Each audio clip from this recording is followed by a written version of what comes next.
They made Anthony Joshua. They made him. And this ain't nothing because many people, oh, he don't like him and all. No, it ain't that. You know what I'm saying? It ain't, I don't like them in a business. As a person, Anthony Joshua as the man, as the person, you know, I don't have nothing that I dislike about him or toward him as a man, as a person. But as a businessman that's in this business, I don't like them at all. I don't like the antics of business and how they conduct business, because this is a gladiator business. You know what I mean? Again, personally, I have nothing against him. Personally, I don't know him personally as a man or what I've heard things. I have certain people that associate with me that associate with him. You know what I'm saying? And all listen, we didn't talk outside of boxing and all that and stuff, although he showed things I've told him to his people and stuff, but I don't like that shit, man. That's just like I'm dating a person, he's dating the cousin, and I tell him some stuff, but he go back and tell the cousin of the girl I'm dating, and she go back and tell her cousin. Damn, you done ratted on me. You know what I'm saying? But as far as business is concerned, I don't how they conduct, I don't care nothing for them, but they've made him from the Olympics on up to pro ranking, and they know that. To be in this business, you know, we're born to do it, not made up. For me, and I thought a lot of people agree, they gave him, even with the Olympics, they gave him another.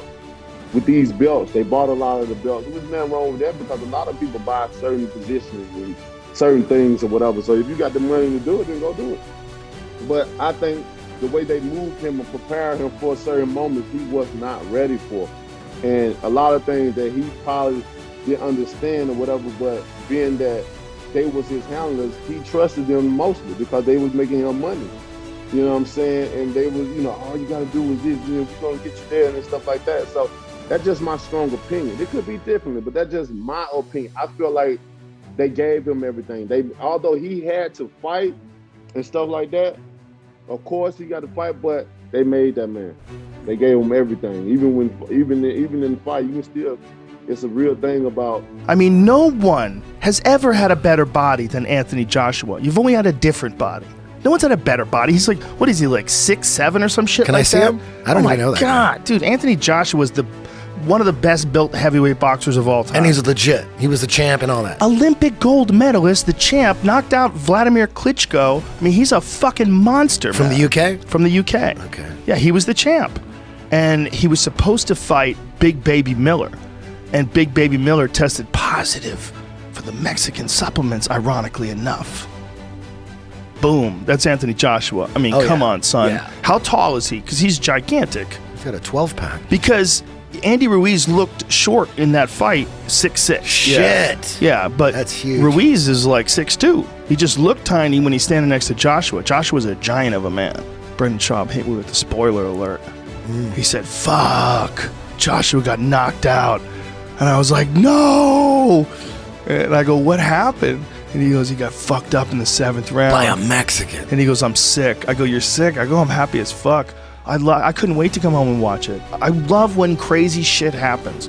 I don't rate Usyk at all, to be honest. I don't rate AJ, never have. He's a blown-up bodybuilder who can't box, we all know that. And Usyk, I don't rate him either. He's a pumped-up middleweight. And he's had a few fights at heavyweight, and all of a sudden people think he's some legendary heavyweight champion. Who's he fought? He fought Tim Witherspoon's son, Chaz Witherspoon, who'd been out the ring for 5 years, and he gave him a tough fight, yeah. Then he fought old journeyman Derek Chisora, who's had 13 losses in a row, and I thought Chisora beat him, and then he's beat the bodybuilder twice. So is that the greatest resume in boxing history? I don't think so. There's only one man in the heavyweight division, and you're looking at him. I'm the Dauntless in the waters. I've knocked out the biggest puncher in boxing history. I've beat the longest reigning champion in history. I am the man. 2 fights and I'll be back, man. You know, 1-2 fights, I'll be back. I'm not gonna come back and fight some bum, you know what I mean? I'll come back and have a decent fight, just to shake a few things off and then get back on the horse and ride the hell out of it. Listen, man, I've always known I could have beaten this guy, and I could have beaten him. As I showed in there today, you know what I mean? I got hurt, he got hurt. We were both in there fighting, you know what I mean? You know, I'm still in the process of learning things and working on things, you know. Everybody runs with me. Everybody says I was gonna get knocked out in the second round. He almost got knocked out in the second round. Second round is one of the best rounds. Yeah, we fought a battle. We stood there. He thought I was gonna run from him because of his size and his power. I ain't running from nobody. I stood in the pocket. I worked with him, made him miss. I counted him. But you know, listen, it's a learning experience. Of course, I'm not gonna lose and start crying. Get back.